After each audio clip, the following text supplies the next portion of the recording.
Welcome back. After finishing an adult's book, I have time for another story, kids. This one is called A Bell for the Cat. Once upon a time, some mice lived in a house that belonged to an old man. The servants never bothered them.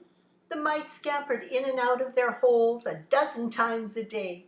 They ran under tables and chairs and chased each other all around the kitchen floor. In and out of the cupboards they scampered.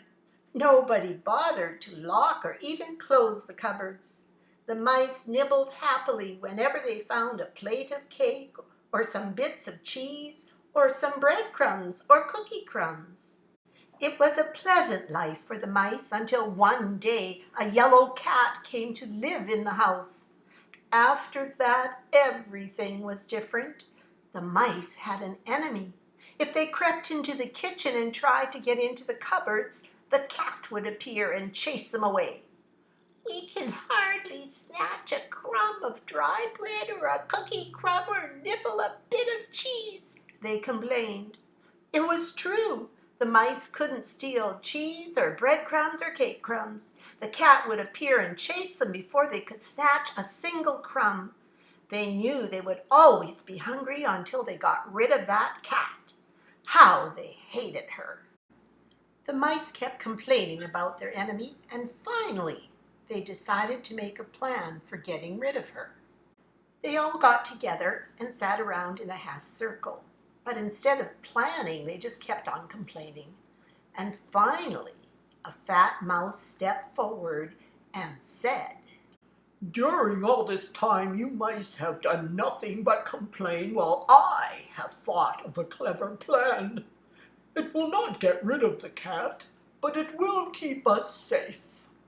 "Oh, a plan! Tell us about your plan," squealed all the other mice. Then the fat mouse told them about his plan. "That wicked cat walks so softly that we cannot hear her," he said. "Let's fasten a bell around her neck. When she walks, the bell will go ting-a-ling. Then we shall know that she is near and we can pop into our holes." "That's a very clever plan," cried one of the mice. "You'll fasten a bell around the cat's neck, and then we shall all be safe." A wise old grandfather mouse had been leaning on his stick and thinking.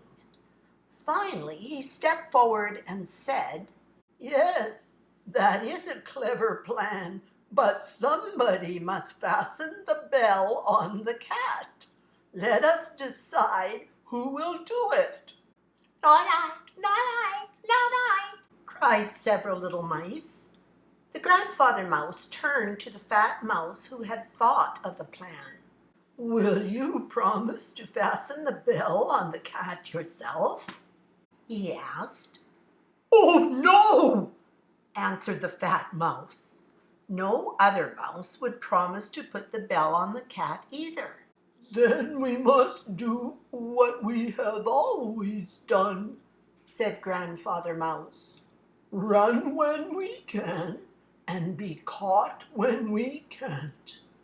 Remember this: it is one thing to talk about a plan and another thing to make the plan work." If you enjoyed this story, I hope you would subscribe and hit the notification button so we can keep in touch.